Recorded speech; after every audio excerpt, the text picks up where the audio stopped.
ታሪካችን ሲጀምር ፍሬላይክ የሚባል ከተማ ውስጥ ሃሎዊን ስለደረሰና ሁሎችም የሚያስፈራ ነገሮችን እየለበሱና በመጨፈር እያከበሩ እንመለከታለን። በፌስቲቫሉ ምክንያት ታዲያ ከተማ ውስጥ ያሉት ሰዎች በሙሉ ቢዚ ነበሩ።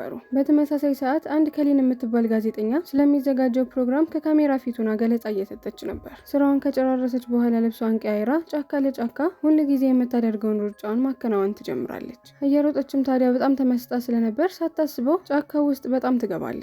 በድንገት ሊገላት የሚመስል ሰውዬ ከፊት ለፊት ስታገኝ መጀመሪያ ላይ ስታዩ ደንግጣ የነበረ ቢሆንም ነገር ግን አሁን ላይ ሃሎዊን እየተከበረ ስለሆነ ሁሉም እንደዚህ ናቸው በማለት ፊቷን አዙራ መሮጥ ትቀጥላለች። ትንሽም እንደቆየች ነበር አንድ አይን ያለው ሰውዬ ቢላ ይዞ ከፊት ለፊቱ ያጋጠማት። አሁንም ለሚዘጋጀው ፌስቲቫል አስፈሪ ሆኖ ለመታየት አንዱን አይኑን ያጠፋ መስሎ የመጣ መስሏት ፊቷን አዙራ ሩጫዋን ስትቀጥል ስሪፊንገር የሚባለው ሰውዬ ፊት ለፊት ያገኛታል። ሲደጋገሙባት በጣም ተበሳጭታ ስለነበር ከፊት ለፊት የዞር በል ስትል ትጮህበታለች። ሰጥ ብሎ እየሳቀ ሲመለከታት ትበሳጭና መሀል ጣቷን ስታወጣ ባልጠበቀችው ሁኔታ መሀል ጣቷን በስለት ይቆርጥላታል። በዚህ ጊዜ ያየችውን ማመን እየከበዳት በኃይለኛው እየጮኸች ለመሮጥ ስትሞክር እንደነሱ ማያስፈራ ሰውዬ ፊት ለፊቷ ታገኛለች። ቶሎ ብለን እየመጡ ነው እንደበቅ እዚህ ጋር ብሎ ጎንበስ ብለው ከተደበቁ በኋላ ሰውየው እየረዳት ነበር የመሰላት። ነገር ግን ትንሽ እንደቆዩ መፍለጫ ያመጣና ሆዷ ላይ በመሰካት ራሱ ይገላታል። ወዲያው መንገድ ላይ ያጋጥሟት የነበሩት ሶስቱ ይመጡና እዚህ ጋር ሜነር ለሚባለው ሴሪያል ኪለር እንደሚሰሩለት እንገነዘባለን። ስሪፊንገር እና ወንድሞቹ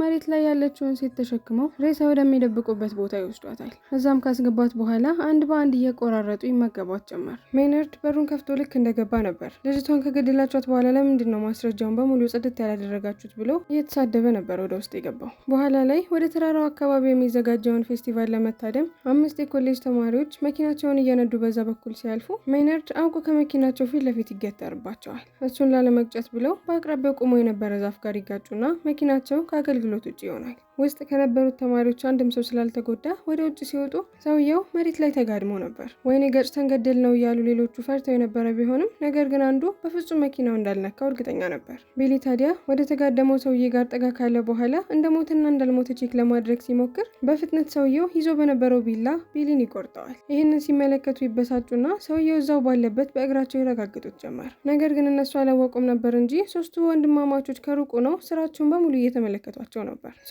ከሩቁ ነው በቀስት ሁሉንም ሊገላቸው ነበር። ነገር ግን በድንገት ፖሊሶች እዛ አካባቢ ላይ ይገኛሉ። ፖሊሶቹ እንደወጡ ሽጉጣቸውን ይደቅኑባቸውና ሁላችሁም እንዳትንቀሳቀሱ ሲሉ ይጮሃሉ። እዛ የነበሩት ላይ በሙሉ ካቴና ካደረጉባቸው በኋላ ሜናርድንም ጨምሮ ሁሉንም መኪና ውስጥ ያስገቧቸዋል። የተጋጨውን የልጆቹ መኪና ታዲያ ሲፈትሹ አደንዛዥ እጾችን አግኝተው ስለነበር አንጀላ ለወንድየው ፖሊስ አንተ እዚህ ሁን፣ ሌሎች ፖሊሶች አንተ ጋር እንዲመጡልን እናደርጋለን በፍጥነት፣ እስከዛ እኛ እነዚህን ወደ ፖሊስ ጣቢያ ወስደን መረምራቸዋለን ስትል ትነግረውና ፖሊሶቹ አንዱን ፖሊስ ጥለውት ይሄዳሉ። ልክ ፖሊሶቹ እንደሄዱ ነበር ታዲያ ሶስቱ ወንድማማቾች በፍጥነት እየሮጡ ይመጡና በሪክን ቀጥቅጠው ይገሉታል። በሌላ በኩል ደግሞ ፖሊስ ጣቢያ ውስጥ ቢሊ የተገኘው አደንዛዥ እጽ የኔ ነው፣ የጓደኞች ጥፋት ምንም ስለሌለበት እነሱን ልቀቂያቸው ባክሽ እያለ ይማጸናት ጀመር። ሙሉ ኃላፊነቱን እኔ ወስዳለሁ ስላለ አንጀላ የተቀሩትን ጓደኞቹ እንድትለቃቸው ወሰነች። ከመሄዳቸው በፊት ይህንን ከተማ ግን ላልተወሰነ ጊዜ በፍጹም ለቃችሁ መሄድ አትችሉም ስትል በደንብ አድርጋ አስጠነቀቀቻቸው። በዚህም ምክንያት ከዚህ ቦታ ብዙም ራቅ ሳይሉ በአቅራቢያ ወደሚያገኙት ሆቴል ለማረፍ ይገደዳሉ። አሁን ላይ አንጀላ ስለ ማይነርድ እያጠናች እያለ ለረጅም ጊዜ በፖሊሶች ሲፈለግ የነበረ ሰውዬ እንደሆነ ትገነዘባለች። በዚህም ምክንያት ተለቅ ወደሚል ፖሊስ ጣቢያ ትደውልና ስለ ሁኔታው ስትነግራቸው ለጊዜው እዛ አስረሻ ቆዩ፣ በጠዋት ሌሎችን ፖሊሶች ወደ አካባቢው እንልክልሻለን በማለት ይነግሯታል። በዚህም ጊዜ ሜናርድ በንቀትና በንዴት በተቀላቀለበት እየሳቀ እስከ ጠዋት አንቺ ራስሽ በህይወት አትቆይም። አሁን ላይ ከተማው ሙሉ ለሙሉ ሰው የለውም፣ ጸጥ ረጭ ብሏል። በሌላ በኩል ሶስቱ ወንድማማቾች የታሰረውን ጓደኛቸውን ከዛ ቦታ ለማስመለጥ የተቻላቸውን በሙሉ እያደረጉ ነው። ትራካቸውን ከቆመው ስልክ እንጨት ጋር አጋጭተውት ሰፈር ውስጥ ያለውን የስልክ ሲግናል በሙሉ ይበጥሱታል። ቀጣይ ደግሞ ወደ መብራት ኃይል ከሄዱ በኋላ በሩን ሰብረው እየገቡ ያለ ሴኪዩሪቲ ጋርዱ በካሜራ ይመለከታቸዋል። ለማስቆም ዱላውን ይዘው ልክ ወደ ውጭ ሲወጣ ለሶስት ይዙትና እጁን ይዘው ወደ ላይ ካንጠለጠሉት በኋላ በኃይለኛ ኤሌክትሪክ አስነዝረው ይገሉታል። በዚህም ምክንያት ከተማው ላይ ያለው መብራቶች በሙሉ ይጠፋሉ። አንጀላ በዚህ በኩል ከሰውየው ጋር ብቻዋን በምትሆንበት ጊዜ በጣም እየፈራች ስለነበር ፖሊስ ጣቢያ ጋር ደውላ ሌሎች ጠንካራ ሰዎችን እንዲያመጡላት ብትጠይቃቸውም ነገር ግን ፌስቲቫሉ በሚዘጋጅበት ጊዜ ኃይለኛ የሆነ ረብሻ ስለሚፈጠር እዛ ሰላም በማስጠበቅ ላይ ተጠምደው ስለነበር ምንም ሰው ሊልኩላት አልቻሉም። በሌላ በኩል ደግሞ ሆቴል ውስጥ ያሉት ጓደኛማቾች እስር ቤት ውስጥ ላለው ቢሊ ምግብ እናድርስለት ሲሉ ይስማማሉ።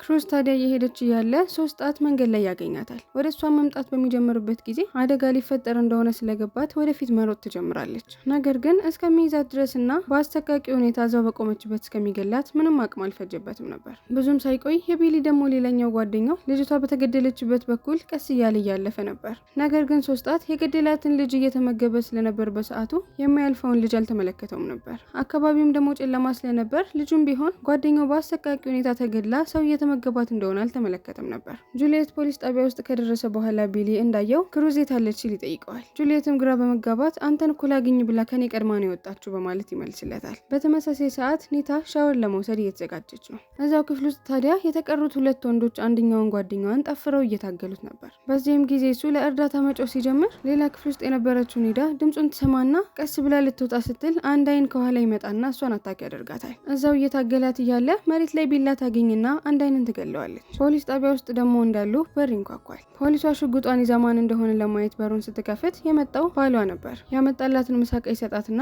ቦታውን ለቆ ይሄዳል። በተመሳሳይ ሰዓት ደግሞ ሶስጣትና ጓደኛው ጋዝን ከመኪናቸው ጀርባ ጥፍር አድርገው ያስሩታል። በአሰቃቂ ሁኔታ እግሩን በድንጋይ መፍለጫ እግሩን ቀጥቅጠው ከጨረሱለት በኋላ ግማሽ ሰውነቱን ፖሊስ ጣቢያ በር ላይ ይጥሉታል። በእርዳታ በኃይለኛ ታዲያ ሲጮህ ጁሊየን የጓደኛው ድምጽ እንደሆነ ቶሎ ይገባውና ለፖሊሷ ቶሎ ድረሽለት ሲል ይነግራታል። ፖሊሷ ባትሪ ይዛ እየሮጠች ወደ ውጭ ልክ እንደወጣች ሶስጣት በትልቁ ትራክ መኪናው መሬት ላይ የጮኸ ያለውን ልጅ ጭፍልቅ አድርጎ አይናቸው እያየ ይገለዋል። መሬት ላይ ተጨፍልቆ የነበረውን የጋዝን ሰውነት ከአስፓልት ወደ ዳር ካወጣችሁ በኋላ በፍጥነት ወደ ፖሊስ ጣቢያው በመግባት ሁለት የታሰሩትን ሰዎች ትለቃቸውና ለሁለቱም መሳሪያ ሰጣቸው። ይህንን ፖሊስ ጣቢያ እናንተ ፕሮቴክት አድርጉ። አንዱ የተገደለችውን ጓደኛውን ክሩስን ለፖሊሷ እባክሽን ወጥቼ እሷን እንዳገኝ ፍቀጅልኝ እያለ ቢማጸናትም ነገር ግን እሷ እዚህ ፖሊስ ጣቢያ አካባቢ ሆናችሁ ቦታውን ፕሮቴክት ማድረግ አለባችሁ ግዴታ ስትል ትነግራቸዋለች። እሷ ደግሞ ወደ አቅራቢያ ሱቅ ከሄደች በኋላ እዛ ውስጥ ሬዲዮና ጀነሬተር ታገኛለች። ተስፋ ሳትቆርጥ በደንብ አድርጋ ከሞከረች በኋላ ጀነሬተሩን ኦን ማድረግ ትችላለች። ሬዲዮን እንደምንም ብላ ትከፍተውና ሬዲዮንን በመጠቀም ቴዲ የሚባል ሰውን ታገኛለች። በፍጥነት ፖሊሶቹን ወደዚህ አድራሻ እንዲመጡ ዘዝልኝ እባክህን ብላ ስትጠይቀው ነገር ግን እሱ ጊዜው የሃሎዊን ስለሆነና እየደወሉ ሰዎችን ፕራንክ ስለሚያደርጉ ከቁም ነገር ሳይቆጥራት ዝም ብሎ ስልኩን ይዘጋባታል። በሌላ በኩል ኒታ ተራምዳ ፖሊስ ጣቢያ ደርሳለች። በሩንም በምታንኳኳበት ጊዜ ከውስጥ ያለው ሰውዬ በጣም ይደነግጥና ሳያመነታ ወደ በሩ ሽጉጥ ይተኩሳል። ሽጉጡ ባይነካትም መሬት ላይ ትወድቃለች። ነገር ግን ዞር ብላ ወደ ሌላ አቅጣጫ በምትመለከትበት ጊዜ በትራክ ተጨፍልቆ የተገደለውን የጋዝን ሰውነት ስትመለከት በጣም ትደነግጥና በኃይለኛው መጮህ ትጀምራለች። ቤሊ ድምጿን ሲሰማ ወዲያው ነበር የጓደኛቸው ድምጽ እንደሆነ ያወቀው። ፖሊሷም ሽጉጡ ሲተኮስ ሰምታ ስለነበር በፍጥነት በመውጣት ኒታን ወደ ውስጥ ይዛት ትገባለች።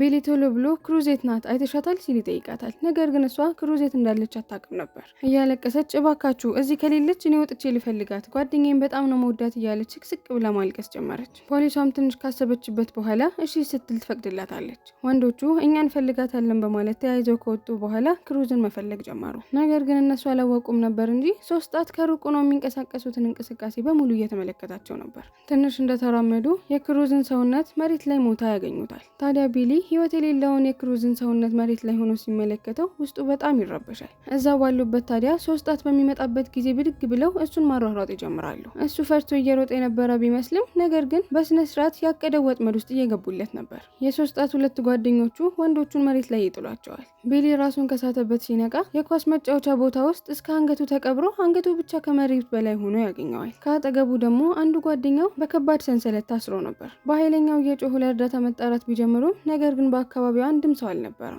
ብዙም ሳይቆይ ሶስጣት የስኖ ብሎወር ማሽንን እያሽከረከረ ወደ እነሱ ይመጣ ጀመር። ወደ እነሱ እየቀረበ በመጣ ቁጥር የሚያስጠላውንና የሚዘገንነውን ሳቁን እየሳቀ ነበር። ቢሊም ታዲያ ወደ እሱ እየተሽከረከረ የሚመጣውን ስለት ሲመለከት በአሰቃቂ ሁኔታ እንደሚሞት ስለገባው በኃይለኛው ይጮህ ጀመር። ሶስጣት ምንም የመራራት ስሜት ሳይሰማው በስለቱ የቢሊን ጭንቅላት በሰቅጣጭ ሁኔታ ይበታትነዋል። ቢሊን ገድሎ ልክ እንደጨረሰ የተቀረው ጓደኛው ጋር እየነዳ ሲመጣ ጓደኛው በቻለው አቅም ከዛ ቦታ ለመሮጥና ራሱን ፍሪ ለማድረግ ይሞክራል። ነገር ግን በሰንሰለት በኃይለኛው ታስሮ ስለነበር ከተወሰነለት ርቀት በላይ መሮጥ አልቻለም ነበር። ከትንሽ ሰከንዶች በኋላ ሶስጣት አሁንም የተቀረውን ጓደኛውን በአሰቃቂ ሁኔታ ይገለዋል። በተመሳሳይ ሰዓት ፖሊስ ጣቢያ ውስጥ ጁሊያ ወጥተው እስካሁን ድረስ ስላልተመለሱት ወንዶች በጣም እየተጨነቀች ነው። እስካሁን ድረስ አልተመለሱም፣ ውስጤ የሞቱ እየመሰለኝ ነው በማለት ውስጥ የነበረውን አንድ ታሳሪ ይህንን ሽጉጥ ይዘው ወደ ፌስቲቫሉ በመሄድ የተወሰኑ ፖሊሶችን ወደዚህ እንዲመጡ አድርግልኝ። ሰውየውም ፖሊሷ ባዘዘችው መሰረት መኪናውን አስነስቶ መሄድ ጀመረ። ነገር ግን 3 ሰዓት ለሱም ቢሆን ወጥመድ አዘጋጅቶለት ስለነበር ሰውየው ባለማወቅ አገራማን ብሎ ዝም ብሎ መኪናውን ሲነዳ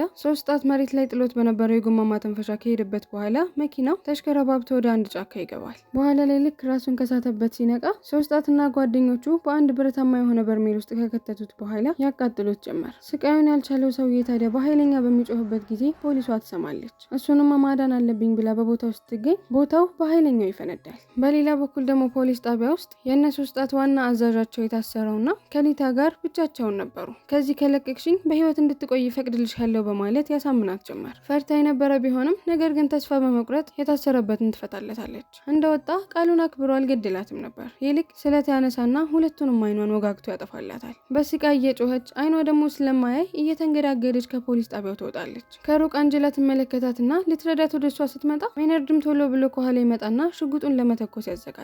ነገር ግን አንጀላ ቶሎ ብላ ሽጉጡን ተኩሳ ስለነበር መሬት ላይ ትጥለዋለች። ወደ እስር ጣቢያው ማስገብታ ከቆለፈችበት በኋላ የሊታን አይን አስራላት እዚህ ውስጥ ቁጭ በይ ከዚህ እንዳትወጪ ስትል ታስጠነቅቃታለች። እርዳታ ከውጭ ማግኘት ግዴታ አለብኝ ብላ ስላሰበች ወደ ውጭ ስትወጣ የባሏን መኪና ታገኘዋለች። እየፈራች ወደ ባሏ ስትጠጋ ባሏ መኪና ውስጥ አፉ በፕላስተር ተጠምጥሞ እንዲሁም ደግሞ ሰውነቱ ከመኪናው ጋር ታስሮ እንደሆነ ትገነዘባለች። ነገር ግን ያልተረዳችው ነገር ቢኖር ይሄ ሁሉ ነገር 3 ሰዓት ወዳቀደላት ወጥመድ እየገባች እንደነበር ነበር። የሆነ ሰው በሩን ከከፈተው አውቶማቲካሊ ባልየዋን ወቅቶ እንዲገለው ነበር ስለቱን አስተካክሎ ያስቀመጠው። ባሏን እንዳየች ታዲያ ራሷን መቆጣጠር ያልቻለችው አንጀላ በሩን በኃይለኛው ስትጎትተው ባሏን ቆራርጦ በአሰቃቂ ሁኔታ አይኗ እያየ ይገለዋል። ገና ሪያክት ሳታደርግ ከኋላ በትልቅየው ትራክ 3 ሰዓት ባሏ የነበረበትን መኪና ይደመስሰዋል። ከመኪናው ይወርድና ቀስ ብሎ ወደ እሷ እየተራመደ እያለ በሽጉጥ እግሩ ላይ ትተኩስበታለች። ነገር ግን እሱ አንድ ሽጉጥ እግሩ ላይ ማለት ምንም ማለት አልነበረም። ሽጉጧን ጠልዞ ወደ ሌላ ቦታ ከወረወረው በኋላ መሬት ላይ ያለች በጣም ይደበድባታል።